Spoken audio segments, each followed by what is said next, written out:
Love with God channel. Daily குஸ்பல்.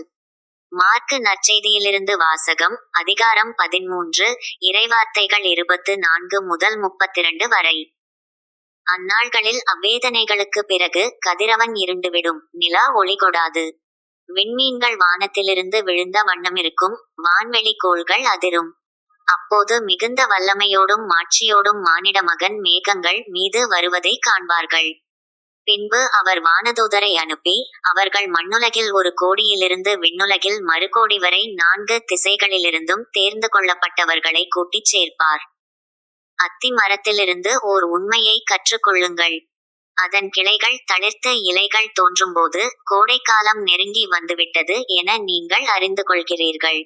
அவ்வாறே இவை நிகழ்வதை காணும்போது மானிட மகன் கதவை நெருங்கி வந்துவிட்டார் என்பதை நீங்கள் அறிந்து கொள்ளுங்கள். இவையனைத்தும் நிகழும் வரை இத்தலைமுறை ஒழிந்து போகாது என உறுதியாக உங்களுக்குச் சொல்கிறேன்.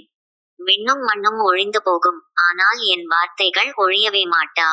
ஆனால் அந்த நாளையும் வேளையையும் பற்றி தந்தைக்கு தவிர வேறு எவருக்கும் தெரியாது, விண்ணகத்திலுள்ள தூதருக்கோ மகனுக்கோ கூட தெரியாது. இது ஆண்டவர் வழங்கும் அருள்வாக்கு. இறைவா, உமக்கு நன்றி.